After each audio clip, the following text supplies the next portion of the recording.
बिहार में इस वक्त मतदाता पुनरीक्षण का कार्य चल रहा है। इस गहन पुनरीक्षण में अब कई तरह के सवाल उठ रहे हैं। विपक्ष लगातार हमलावर है। इन सब के बीच सुप्रीम कोर्ट में सुनवाई हुई। अगली सुनवाई 28 जुलाई को होनी है।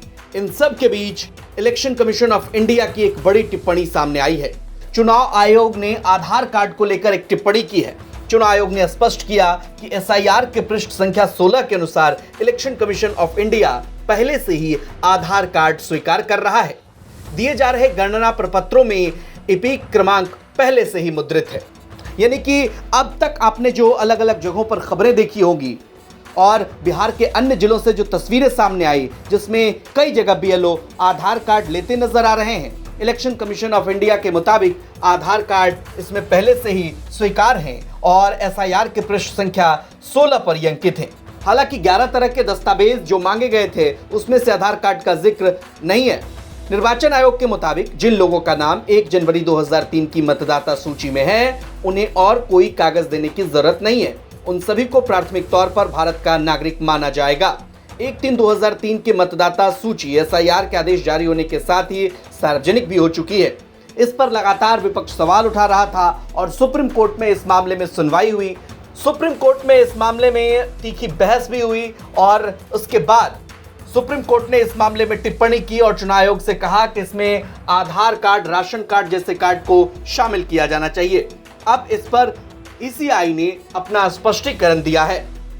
सुप्रीम कोर्ट में क्या कुछ हुआ, इसको लेकर वरिष्ठ अधिवक्ता वरुण कुमार सिन्हा ने क्या कुछ कहा, ये सुनिए।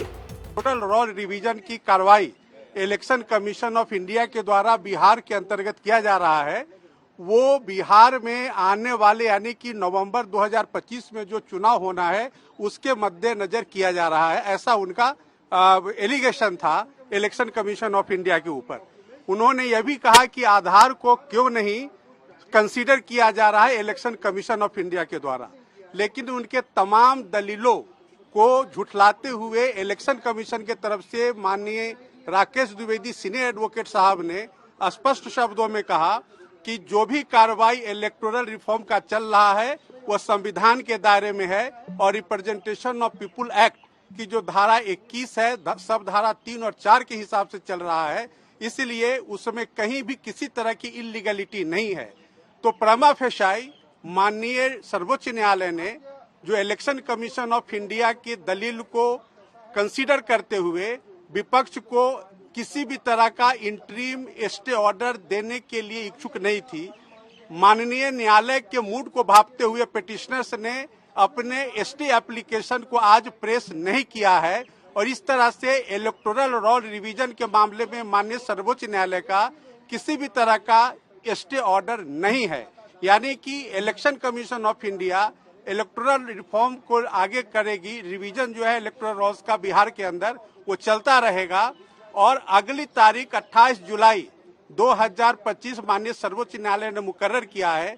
तब तक सारे पक्षों को अपना जवाब माननीय न्यायालय के समक्ष दाखिल करना है और उसके बाद जो भी एक्सरसाइज होगा माननीय न्यायालय अगले तारीख पे तमाम बिंदुओं को विचार करके आगे की कार्रवाई चलेगी। तीन कागजात को कंसीडर करने के लिए भी कहा है। देखिए, ऐसा है कि जो माननीय सर्वोच्च न्यायालय के समक्ष याचिकाकर्ता जो थे उनका कहना था कि आधार कार्ड, राशन कार्ड और उनका एक और था कि वोट आईडी कार्ड जो election commission of India issue करती है, इन 3 डॉक्यूमेंट्स को विचार करना चाहिए।